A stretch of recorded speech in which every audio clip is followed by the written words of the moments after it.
as you all know, last night, local, county, state, and federal law enforcement officers from around the state of Maine responded to reports of an active shooter at several locations in Lewiston, including Sparetime Recreation and Schemengees Bar and Grille. These law enforcement officers, in the face of danger, responded swiftly, selflessly, and with great bravery. Bravery that they continue to demonstrate today as they search tirelessly for a person of interest in connection with last night's event. On behalf of all Maine people, I express my deep gratitude for your response and for your continued service. I also do so for Maine's hospitals and other medical emergency responders. I'm profoundly saddened to stand before you today to report that 18 people lost their lives and 13 people injured in last night's attacks.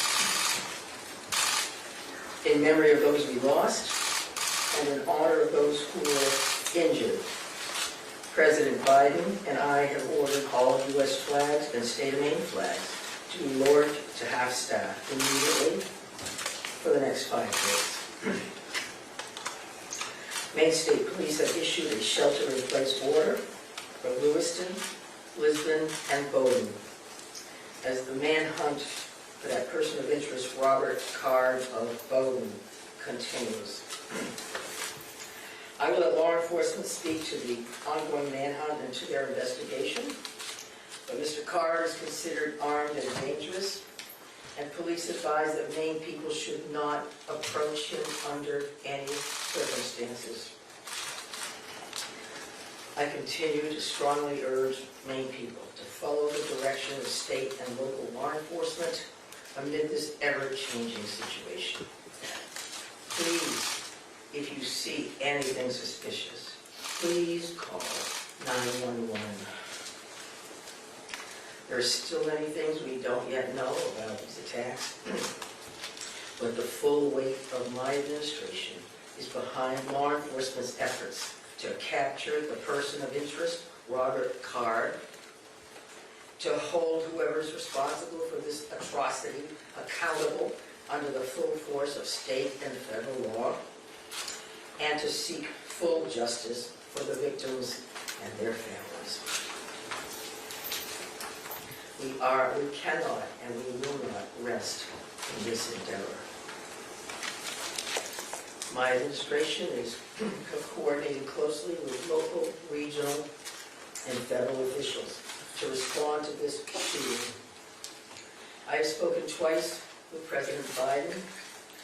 I've spoken with Vice President Harris, Secretary of Homeland Security in my office, and Secretary of Health and Human Services, Becerra, all of whom have called me last night to express the Biden administration's full and unwavering support and to offer any and all help that we, the people of Maine, might require. The governors of our neighboring New England states and of other states have contacted me to offer aid, and I am sincerely grateful for their friendship and support. We've been in touch with every member of the Maine congressional delegation, all of whom have offered their full support, for which I am also grateful. I also spoke with Mayor Carl Chalene and Auburn Mayor Jason Leveque last night to reiterate that we are standing by them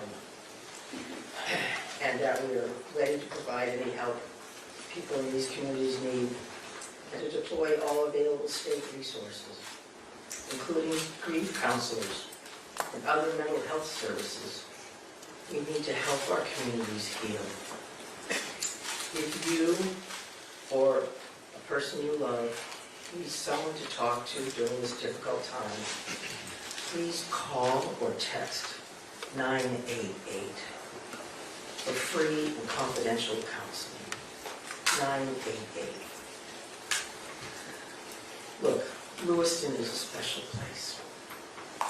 It's a close-knit community with a long history of hard work, of persistence, of faith, of opening its big heart to people everywhere. Lewiston is where I worked for years. It's where I met and married my husband, and where our girls went to school. I love this place, just as I love the whole state with my entire heart. I'm so deeply saddened, as is every one of the 1.3 million people of this beautiful state. This city did not deserve this terrible assault on its citizens, on its peace of mind, on its sense of security. No city does, no state, no people. No words can truly or fully measure the grief of many people today. Our small state of just 1.3 million people has long been known as one of the safest states in the nation. This attack strikes at the very heart of who we are and the values we hold dear for this precious place we call home. All Maine people are sharing in the sorrow of the families who lost loved ones last night. Loved ones, normal people who were killed or injured while unwinding from a day of work or while spending time with their family and friends, socializing. So on behalf of the 1.3 million people of the whole state of Maine, I hold these families and this city in my heart today. I know that the people of Lewiston are enduring immeasurable pain. I wish I could take that pain off your hearts, off your shoulders, but I promise you this, we will all help you carry that grief. I ask many people to join me in offering our comfort to the families and friends who have lost someone, and in offering our prayers for swift recovery for those who are healing in Maine's hospitals today. This is a dark day for Maine. I know it's hard for us to think about healing when our hearts are broken. But I want every person in Maine to know that we will heal together. We are strong. We are resilient. We are a very caring people. In the days and weeks ahead, we will need to lean on those qualities more than ever before. As we move forward, struggling as we may, let us wrap our arms around one another, offer comfort and solace and love. I know the Maine State Police will continue to release information to the public as we confirm it, and information about any steps that the public might take to support the people of Lewiston at this time.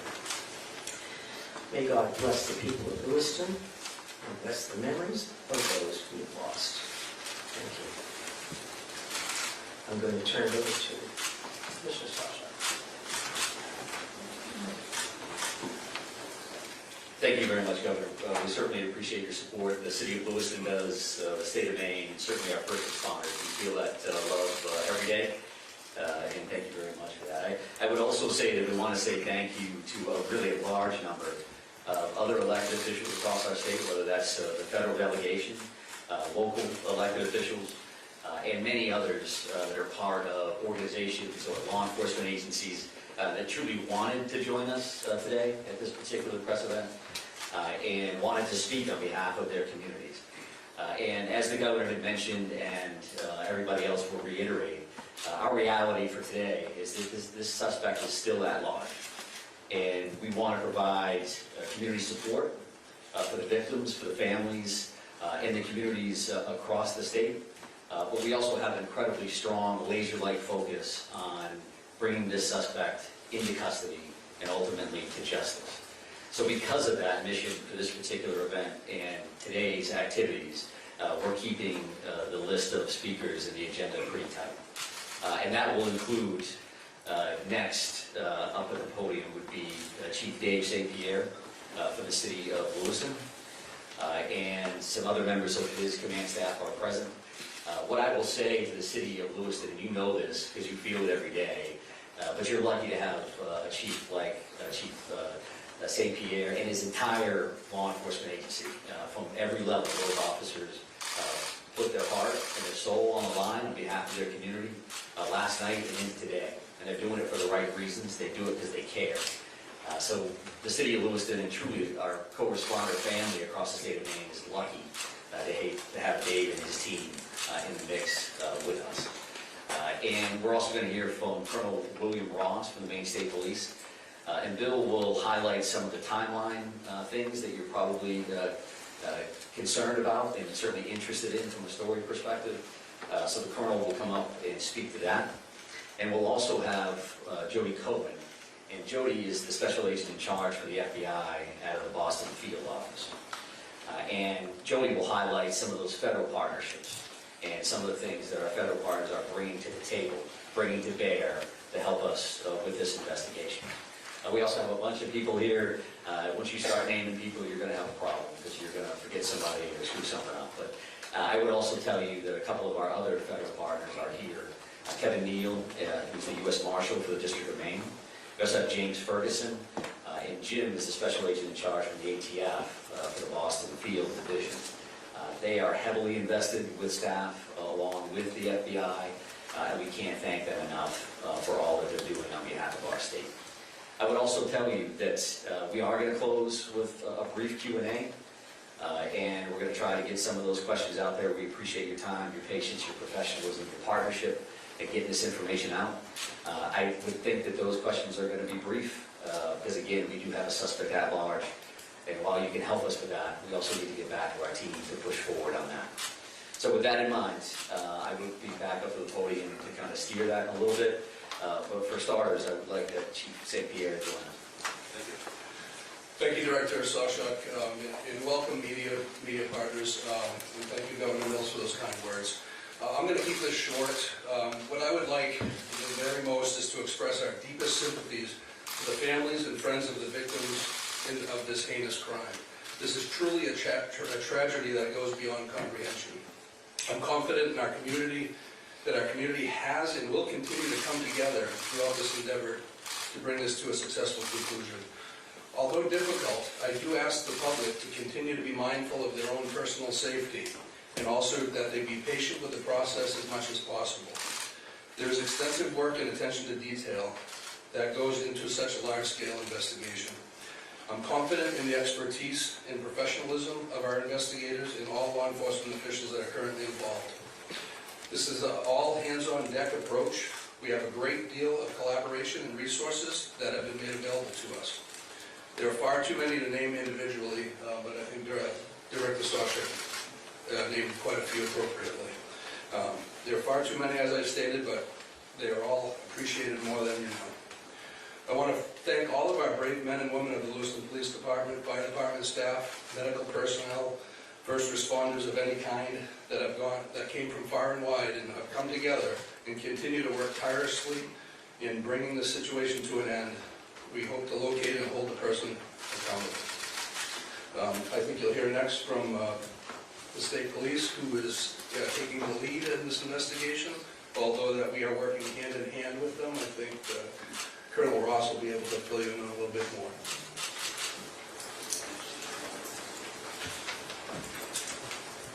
Thank you, Chief. First and foremost, this is an ongoing homicide investigation in search for the person that is responsible for it. We're in the early stages of this investigation, and I just want to let you know we will have updates. We'll be putting some type of a schedule out later on. But again, early stages of a homicide investigation, we want to be careful that we're doing things correctly. We want to get ahead of ourselves. I'm going to give you a bit of a timeline here to kind of fill in some of the blanks and give you some of the facts as we know them right now. A lot of this information will then be transferred to the Attorney General's office, as they will be the lead prosecutor, again, in any homicide investigation. Last night, October 25th at approximately 6:56 p.m., the Auburn Communications Center received a 911 call of a male shooting in Just in Time, or the Sparetime Recreation Center in the town of Lewiston, located at 24 Mollison Way in Lewiston. Shortly after that, at about 7:08 p.m., the communications center received multiple 911 calls about an active shooter inside of a Schemengees Billiards at 553 Lincoln Street in the town of Lewiston. A large law enforcement response from multiple surrounding agencies assisted the Lewiston Police Department in trying to identify who this individual was and what was happening. As you can imagine, this was a very fast-paced, fast-moving, very fluid scene, very dangerous scene that these guys and girls were going into. 18 people are now deceased at this time. The victims at the just-in-time establishment, 7 people are deceased there, 1 female and 6 males, all from an apparent gunshot wound. Victims at the Schemengees Billiards, 8 are deceased. 7 males inside the establishment, 1 male outside of the establishment. Again, also apparent gunshot wounds. Multiple people were transferred to area hospitals, Central Maine Medical Center, St. Mary's, and Maine Medical Center. 3 people that were transferred to those hospitals are deceased, for a total of 18 people deceased at this time. The investigation into the person responsible for this identified a vehicle located at the Androscoggin boat landing in Lewiston. That person, through the registration of that vehicle, was identified, as been stated earlier, as a Robert Card, born in 1983. Several of the deceased have been identified, and their families, next of kin, have been notified. Approximately 8 people at this point have been identified. 10 people, 10 of these victims, still need to be identified at this time. Currently, there is an arrest warrant for 8 counts of murder for Mr. Card. And the reason it's 8 counts because 10 people have not yet been identified. As those people are identified, the counts will probably go to a total of 18. He should be considered armed and dangerous. Based on our investigation, we believe this is someone that should not be approached. This is someone that should be, if you come into any contact with this individual or someone that you think looks like this individual, you were to call 911, and I'll provide some tip line numbers at the conclusion of my briefing. Lewiston Police Department, federal, state, county, and other local municipalities are involved in a coordinated search at this moment for this individual. So there's the ongoing investigation, and there's a search to apprehend this person. Both happen simultaneously. I can't stress this enough. This is an ongoing investigation in the early stages. More information will come out in conjunction with the Attorney General's office as the lead prosecutor. We can't share all of our information right now, and I'm sure you understand that. I'm going to give out 2 numbers that go to a tip line. 911 is also appropriate for this, but if anyone can call these 2 numbers, this would go to the state police tip line. Area code 207-213-9526, 207-509-9002. And we'll be sending something out later that has that information in it if you weren't able to grab that now. Again, this is a very fluid situation. We have a lot of resources, as Chief St. Pierre had mentioned earlier, that are on the ground in a coordinated effort to apprehend this individual. We've notified the Department of Education, and they have determined what they're going to do with the schools. A lot of schools, area schools, were shut down today based on our conversation with them. Again, as more information comes in, we'll be providing it to you. Thank you for your time. This is a very difficult time for, I think, the community of Lewiston, difficult time for obviously the victims' families, and it's a tough time for law enforcement. It was a rough night last night, but we're committed to bringing whoever's responsible to justice. And again, we are currently looking for Mr. Card right now, someone that we'd like to apprehend. Thank you. Thank you, Colonel. And FBI Special Agent in Charge, Cohen, if you could join me, please.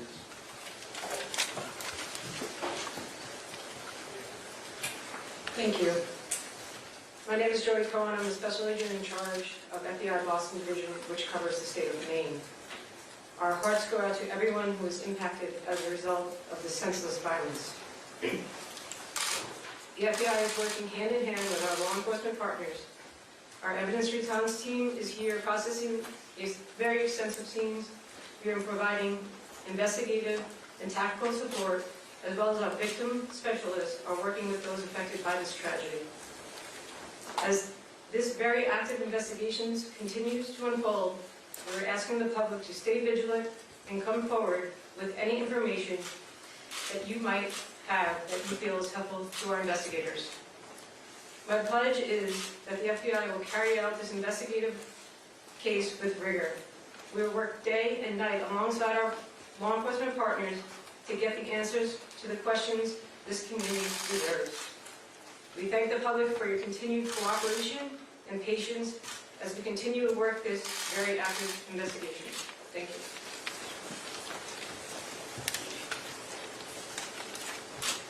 Appreciate that. And I would say that the reality here from a resource standpoint is that when we've asked for anything, the answer's been yes, period. Tactical teams, evidence response teams, full-blown investigative units, detective units that have come from multiple states, whether it's the commissioners from Vermont and New Hampshire reaching out to me directly, Massachusetts saying, what do you need, Mike? What can we do for the state of Maine? So we are now prepared to try to take a few questions. And keep in mind, again, that we may not be able to answer as in-depth as you would like, and we don't plan on taking a great deal of questions. I think follow-up press events will allow for that. So no one has really talked about the weapon that was used here, the AR-15 style, so I hope someone can talk about that. But the other thing here is there are reports that this individual had mental health issues, that he made threats to shoot up the National Guard. So clearly there were some signs there that he was on someone's radar. The question becomes, why was he in possession of this weapon? And certainly, why wasn't he stopped sooner? Yeah, I think those are all valid questions, and certainly questions that we are looking into now, but not questions that we can answer today. Considering that this occurred last night, there's still an active search for the suspect in question. So I appreciate those questions, but not something we're going to be able to answer. But is it something that you're investigating and looking? It is certainly one of those things that we want to follow up on, all aspects of that. Why does Go ahead, right here. Yes. Can you give us a sense of the ages of who has died, how many are under 18 and how many are over 18? I'm not sure we have that information with us today. We wanted to break it down by gender because that's something we had readily available. We did not break this down into age ranges at all. Sir, what can you tell us? What can you tell us about the background of the suspect in this case, or I should say the person of interest, because I noticed the language is very clear. You're saying person of interest, not suspect. So why use that terminology, and what can you tell us about his background? Yeah, I think we used person of interest last night for half of the room that was here for that press event. As the Colonel had mentioned, there is now arrest warrants for murder for this particular individual, Mr. Carr. So he is viewed as a suspect, and there is a full-court press by all of our partners to bring him into custody. What was the second piece of that? What can you tell us about his background? Simone had asked a second ago about the idea that he had voiced concerns about his own mental health, right? Had been committed, according to language in a police bulletin, to a mental health facility for weeks. How could someone that fits that profile still be in possession of semi-automatic weapons? Well, I do think that the statutes around firearms and the possession of those are pretty complex. I know that we will be reviewing that information as we move forward, but that's not an answer that we're prepared to give today. If that leads to motive, you're talking about behavioral health issues and how that impacts the situation, I would expect you'll hear back from us on that in the future. Right, Richard? Yeah, I've got a question about it. We've seen helicopters as far north as on the. Can you tell us anything about what's leading you that far north of the sea where you come from? Yeah, sure. So we have law enforcement assets that are deployed over a number of communities doing follow-ups on a number of different things. So as you can imagine, there's a great deal of search warrants that we're following up on. We do have partners, that helicopters from the New Hampshire State Police. That copter was here last night to assist us as well. So whether we have tactical elements out or we're searching an area, some of those air assets would be very, very valuable. Is So there that's anything what they're particular doing. that's leading you there? We're not going to speak to what brings us to a specific community one way or the other. Identifying the unidentified victims, what are people encouraged to do? Is there DNA being, tested from family members who may have missing loved ones? Like, what is that? What's that approved right now? Yeah, so we did have a family reunification center open last night. We do have behavioral health liaisons that are fully engaged to work with families, they work with loved ones, and work with victims for that matter, that may be in the hospital and seeking treatment. So those things are actively occurring. We are dealing with each one of those situations separately. So do we need DNA on that? Are we just waiting to find a loved one, some kind of family member that we can make a notification? I think that varies across the board. I'm going to take 2 more questions. Right here. Yes, so there's some sort of triggering event, is that something that you're investigating? I think we're always concerned around motive. That you say triggering event, that's a motive for us. Again, that's not something we're prepared to discuss today, but I do appreciate the question. It's clearly something that's important. One additional follow-up. Can you help us understand why these locations, why this bar, why this bowling alley? What's he looking for someone? What's he looking for something? I think that does speak to motive, so I appreciate the follow-up, but not something we're going to be prepared to answer today. I have one more question. Right here. Right here. Can you say, is card, first off, to clarify, were the arrest warrants issued today? And can you say if card is still in the stage or even still alive? Well, we're actively searching for him. If I knew the answers to those questions, this would be a different press conference, I would assume. So we don't know his location, and I'll leave it at that. And we are working with the Attorney General's office. So with that in mind, we're done taking questions for now, so we are going to actually take off at this point. Thank you very much for being here. I appreciate it. Sir, you're not, have there been any credible sightings? I mean, we've not really gotten many answers, so Thank you.